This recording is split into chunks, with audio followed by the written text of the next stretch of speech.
Halo semua. Pada kesempatan kali ini, kami akan melakukan analisis kasus Nenek Mina dalam perspektif kepastian hukum dan keadilan. Menurut kelompok 6. Perkenalkan, saya Silvana Aurelia dengan NPM 24511080. Saya Lisa Firansa dengan NPM 24511035. Saya Hikmah Laili dengan NPM 24511095. Nama saya Santigus dengan NPM 24511089. Dan saya Meditian Zeniu dengan NPM 24511024. Antinomi adalah kondisi yang bertentangan satu sama lain atau merupakan konflik satu sama lain, akan tetapi tidak dapat dipisahkan karena sama-sama saling membutuhkan.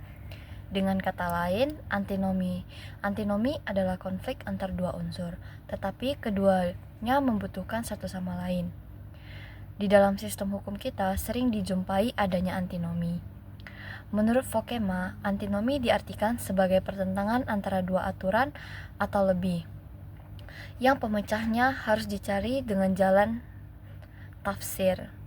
Pada dasarnya, antinomi merupakan dua hal yang berbeda, namun saling melengkapi. Oleh karena itu, di dalam menghadapi antinomi, hakim dituntut untuk menciptakan keseimbang antara kedua hal tersebut. Nah, baiklah, sekarang saya akan menjelaskan apa sih maksud dari kepastian hukum dan keadilan hukum itu. Nah, kepastian hukum adalah prinsip yang memastikan hukum diterapkan dengan cara yang jelas, konsisten, dan tidak berubah-ubah. Jadi, setiap orang itu akan tahu dengan pasti apa saja aturan yang berlaku dalam kehidupan sehari-hari. Nah, tidak hanya itu, kepastian hukum juga memberikan kejelasan tentang bagaimana aturan itu akan diterapkan dan apa saja sih konsekuensi yang akan diterima jika seseorang itu melanggar hukum. Nah, dengan adanya kepastian hukum, semua orang itu bisa bertindak dengan yakin karena mereka tahu apa yang diharapkan dan apa yang akan terjadi jika aturan itu dilanggar. Nah, berbeda dengan keadilan hukum. Keadilan hukum ialah prinsip yang memastikan hukum diterapkan secara adil tanpa pilih kasih. Nah, artinya tidak ada diskriminasi atau perlakuan yang berbeda terhadap seseorang, apapun status sosialnya, kekayaannya, rasnya, atau faktor lainnya. Nah, keadilan hukum juga memastikan bahwa setiap individu itu mendapatkan perlindungan yang sama dan setara, sehingga semua orang itu mendapatkan hak yang sama di mata hukum. Nah, selanjutnya kita akan membahas mengenai kenapa kepastian hukum dan keadilan itu harus ditegakkan. Nah, kepastian hukum dan keadilan itu merupakan elemen penting dalam penegakan hukum. Kenapa? Karena yang pertama, kepastian hukum itu memberikan rasa aman. Kepastian hukum itu membuat setiap individu dalam masyarakat itu tahu hak apa saja yang harus mereka dapatkan dan kewajiban apa saja yang harus mereka jalankan. Yang kedua, itu adalah keadilan itu melindungi hak asasi manusia. Keadilan itu memastikan bahwa semua individu itu sama di hadapan hukum. Jadi tidak ada individu yang bisa semena-mena. Yang ketiga adalah untuk meningkatkan kepercayaan publik terhadap masyarakat. Dengan adanya hukum yang pasti dan hukum yang adil, masyarakat itu jadi lebih cenderung untuk mempercayai sistem hukum yang ada dan pada gilirannya akan meningkatkan kepatuhan masyarakat terhadap hukum. Dan yang keempat atau yang terakhir itu adalah untuk mendorong kesejahteraan sosial. Nah, hukum yang adil dan pasti berkontribusi dalam menciptakan kesejahteraan dan ketertiban dalam masyarakat. Hal ini menyebabkan lingkungan yang lebih kondusif untuk perkembangan sosial dan ekonomi ke depannya. Nah, selanjutnya saya akan menjelaskan apa perbedaan antara kepastian hukum dan keadilan hukum. Nah, yang pertama, apa sih kepastian hukum? Kepastian hukum itu di mana mengutamakan sebuah kejelasan aturan dan sebuah penerapan yang konsisten dengan tujuan menciptakan sebuah stabilitas hukum agar masyarakat itu tahu apa sih sebenarnya yang diharapkan dari hukum ini. Nah, selanjutnya, apa itu keadilan hukum? Keadilan hukum di mana mengutamakan sebuah perilaku yang adil dan setara kepada semua orang tanpa adanya diskriminasi.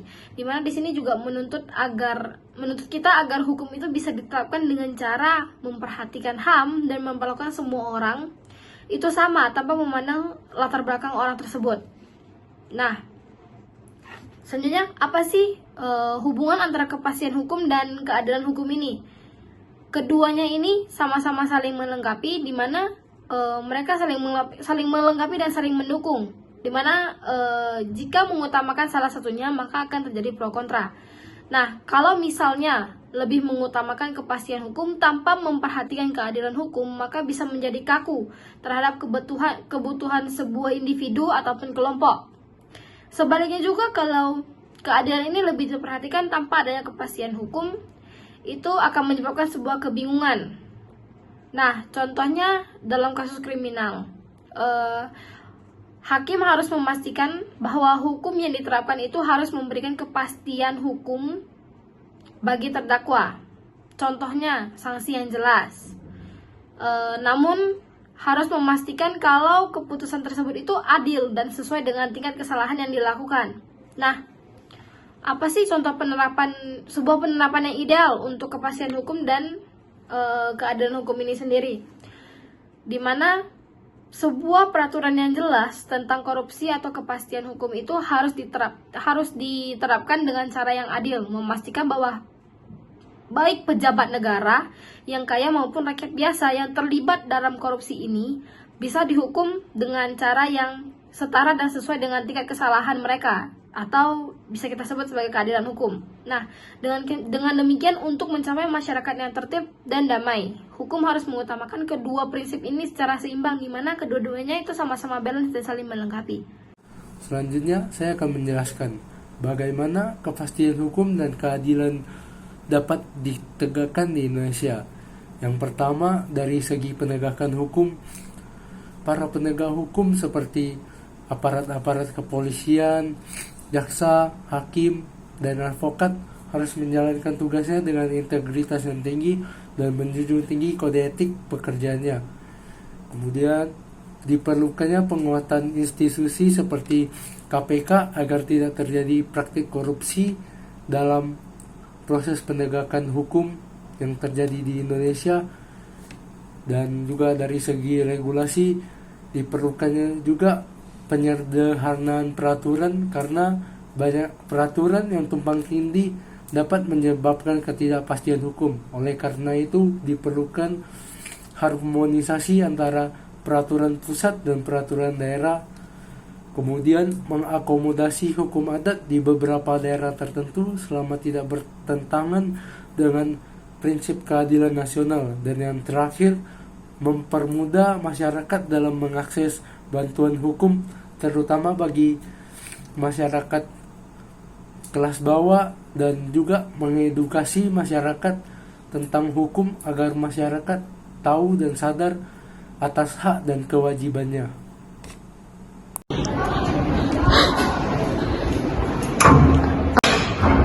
Guys, kalian tahu gak kasus perdebatan nenek Mino? Hah? Yang ini loh.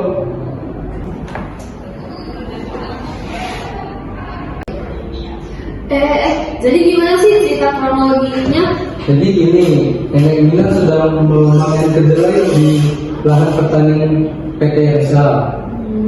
Lalu kemudian dia lihat ada 3 buah kakao yang terjatuh. Kemudian diambillah sama dia 3 buah kakao itu, terus ketahuan sama mandor kebunnya kan. Dikembalikan 3 buah kakao itu ke mandor kebunnya. Terus 1 minggu kemudian dia dipanggil oleh kepolisian atas kasus pencurian. Kalian hukuman yang dikasih ke nenek Mina ini adil nggak sih? Enggak sih, karena kan buah kakaonya kan dari kembaliin. Tapi kan hukum harus tetap ditegakkan. Iya, setuju. Karena kan kalau hukum tidak ditegakkan, setiap orang bisa melanggar hukum sesuka hati. Iya, aku paham sih maksudmu. Tapi kan buah kakaonya kan udah dikembaliin sama nenek Mina. Iya, aku setuju banget. Buah kakaonya kan udah dibalikin, jadi untuk apa lagi besar-besar masalah? Iya sih, tapi kalau kita terlalu sering memberi pengecualian, maka hukum jadi tidak berarti. Iya, keberadaan hukum kan untuk memberikan keadilan secara merata. Nah, itu dia yang tadi kita bilang. Keputusan hukum itu kan harus mempertimbangkan nilai sosial, bukan hanya hukum yang kaku. Kasus ini bukan pencurian besar loh, dan barang yang sudah dicuri juga udah dibalikin. Ini justru bisa menjadi contoh yang buruk, karena hukum yang kaku bisa melahirkan ketidakadilan. Nenek Mina bisa jadi kenain hukuman yang lebih ringan, bahkan penyelesaian secara restoratif. Mungkin benar, tapi kalau kita bicara soal keadilan restoratif, siapa yang akan menjamin bahwa setiap orang akan jujur seperti ini? Iya, kalau kita tidak menegakkan hukum, orang bisa jadi tidak takut untuk melanggar hukum. Ya, meskipun itu kesalahan kecil, bisa jadi nanti ada yang memanfaatkan sistem keadilan restoratif itu untuk kepentingan pribadi mereka. Nah, itu dia, sistem keadilan restoratif bukan untuk mengabaikan hukum, tapi untuk lebih bijaksana dalam melihat situasi. Kita hanya melihat hukum secara kaku. Kita bisa jadi terlalu mengabaikan aspek kemanusiaan. Kita kan harus mulai berpikir bahwa hukum tidak hanya untuk menghukum, tapi juga untuk menyembuhkan dan memperbaiki hubungan antar masyarakat. Inilah yang harusnya diutamakan loh. Iya, kami setuju sih. Kita memang harus lebih bijaksana. Mungkin dalam kasus Nenek Mina, keadilan restoratif bisa jadi pilihan yang lebih baik. Tapi bagaimana dengan kasus yang lebih besar? Apakah hukum tidak perlu benar-benar ditegakkan? Ini memang harus kita pertimbangkan lebih matang. Kasus yang lebih besar jelas membutuhkan penegakan hukum yang lebih tegas. Namun untuk kasus kecil seperti ini, kita perlu mempertimbangkan niat dan dampaknya. Hukum harus fleksibel dan bisa menyesuaikan dengan kondisi masyarakat. Saya rasa ini saatnya kita mendorong penerapan restoratif lebih luas lagi. Ini memang harus kita pertimbangkan lebih matang. Kasus yang lebih besar jelas membutuhkan penegakan hukum yang lebih tegas. Namun untuk kasus kecil seperti ini, kita perlu mempertimbangkan niat dan dampaknya terlebih dulu loh. Hukum harus fleksibel dan bisa menyesuaikan dengan kondisi masyarakat. Aku rasa ini saatnya kita mendorong penerapan keadilan restoratif yang lebih luas. Saya rasa kita bisa sepakat bahwa hukum tetap harus ditegakkan, tapi keadilan juga harus tetap diutamakan. Mungkin yang paling penting adalah bagaimana hukum dapat menyesuaikan dengan konteks sosial yang ada. Bener banget, ini bukan hanya soal kepastian hukum, tapi juga soal keadilan yang lagi manusiawi. Oke, jadi kita sepakat ya bahwa kita harus menyeimbangkan antara kepastian hukum dan keadilan hukum, terutama dalam penerapan keadilan restoratif. Nah, betul tuh, hukum itu harus berpihak pada kebenaran, tetapi kebenaran itu harus dilihat dalam konteks yang lebih luas, dengan mempertimbangkan keadaan dan niat baik setiap individu. Nah, dalam diskusi pembahasan kasus Nenek Mina yang diangkat oleh kelompok kami di sini adalah di mana kasus ini menunjukkan kalau adanya dilema besar antara kepastian hukum dan keadilan hukum dan keadilan sosial, Di mana di satu sisi kepastian hukum lebih menuntut penegakan aturan yang konsisten dan tidak berubah-ubah, bahkan untuk kasus yang kecil dan bahkan tidak merugikan sama sekali gitu loh.